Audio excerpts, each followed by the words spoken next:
एक प्रोग्राम के दौरान कहा है कि अगर मोदी शाह डुबकी लगा रहे हैं कुंभ में तो उन जो है पाप उनके धुलेंगे नहीं, उससे गरीबी नहीं जाएगी, वो लोग लोगों के बददुआ से वो लोग जहन्नुम में जाएंगे। सर कैसे देखते हैं इसको सर? मुझे लगता है कि झरनों में जाएंगे, कौन जाएंगे? लोकसभा के चुनाव में झरनों में मतलब उनको नरेंद्र मोदी जी ने, अमित शाह ने भेजा है। और मुझे लगता है कि इसी तरह का टिप्पणी करना ठीक नहीं है। मतलब बाबा साहब अम्बेडकर जी का संविधान सभी को न्याय देने की बात करता है, सभी धर्म का आदर करता है। और 144 के बाद वर्ष के बाद एक बड़ा मतलब महाकुंभ आया है, तो मतलब एक परंपरा है। मतलब कुंभ में मतलब नदी में डुबकी मारने का या मारने का मतलब एक परंपरा है। तो उसके मुताबिक मुझे लगता है कि वहाँ जो भी मतलब मल्लिकार्जुन खड़गे ने बयान दिया है, बहुत बड़ा निषेधार्थ है। और ये मतलब हिंदू धर्म का बहुत बड़ा अपमान है। और ऐसा अपमान करना मतलब उनको ठीक नहीं, अपमान करना ठीक नहीं है। और मल्लिकार्जुन खड़गे जी के बयान का हम धिक्कार करते हैं। और इसी तरह का बयान उन्हें नहीं देना चाहिए, ऐसा मुझे लगता है। राहुल गांधी भी संविधान को लेकर के हर जगह दिखा रहे हैं। उन्होंने भी कल उस प्रोग्राम के दौरान कहा है कि अगर ये लोग चाहते हैं कि संविधान खत्म कर दें ताकि आजादी से पहले जो गुलामी वाली हालत थी वैसी हो जाए। सर कैसे देखते हैं? मुझे लगता है कि संविधान बिल्कुल खतरे में नहीं आ सकता है। संविधान तो मतलब वो बढ़िया संविधान है, और संविधान कभी खतरे में नहीं आ सकता। साहब के चाचू पर हमला हुआ है, कितने भी हमले होने दो, बाबा साहब अम्बेडकर जी का पुतला टूटेगा नहीं, संविधान टूटेगा नहीं। संविधान इतना मजबूत है कि मतलब संविधान कोई तोड़ नहीं सकता है। लोग खुद टूट जाएंगे, लेकिन बाबा साहब का संविधान टूटेगा नहीं, क्योंकि वो देश की प्रॉपर्टी है और देश का बहुत बड़ा वो सम्मान है संविधान। तो संविधान कभी बदला नहीं सकता है। और संविधान बदलने की भाषा करने वाले ही लोग मतलब यहाँ समाज में दूरियां पैदा कर रहे हैं।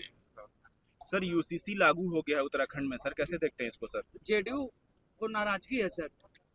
हाँ ठीक है, अभी ऐसा है कि दो एक तो जो हमारे धामी साहब है, वहाँ के मुख्यमंत्री है, और उन्होंने मतलब वहाँ कॉमन सिविल कोड जो है वो वहाँ लागू किया है।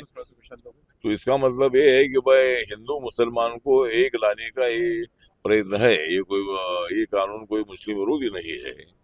तो मुझे लगता है कि सबके लिए समान कानून होना चाहिए। इसीलिए मतलब उत्तराखंड में ये कानून बनाया गया है, और उसका हम स्वागत करते हैं। और मुस्लिम कम्युनिटी में इस पे ये कानून अपने विरोध में ऐसा नहीं मानना चाहिए।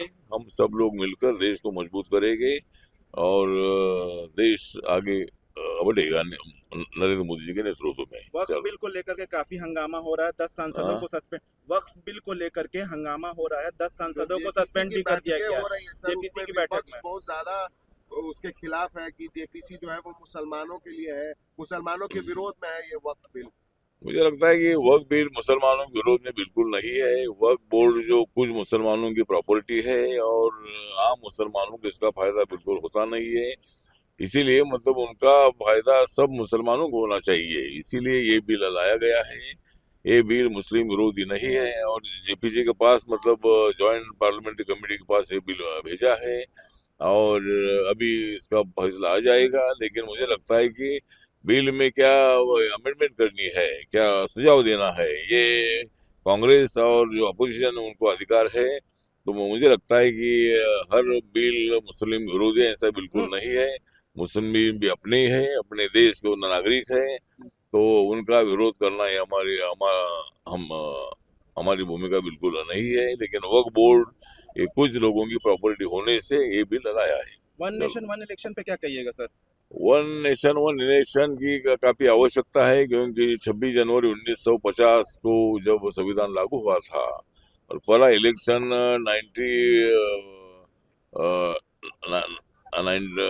1952 को हुआ था। तब 1957, 1962, 1967, 1972 तक लोकसभा विधानसभा चुनाव एक साथ लड़े जाते थे। और इसीलिए मुझे लगता है कि ये जो तो इसीलिए माननीय नरेंद्र मोदी जी का मिशन है कि खर्चा बचाने के लिए लोगों का वक्त जो है वो मतलब हर बार इलेक्शन के लिए वोट के लिए जाने के लिए जब लोगों को मुश्किल होता है, इसलिए एक बार अगर लोकसभा विधानसभा इलेक्शन होती है तो हजारों करोड़ रुपया बच सकते हैं। विपक्ष विरोध और कर रहा है। इसीलिए मुझे लगता है कि विपक्ष विरोध करेगा तो भी हम बिल पास करेंगे। ये बिल देश के हित का है और विरोधी दलों को विरोध करने का अधिकार है, लेकिन ऐसे बिल का विरोध नहीं करना चाहिए।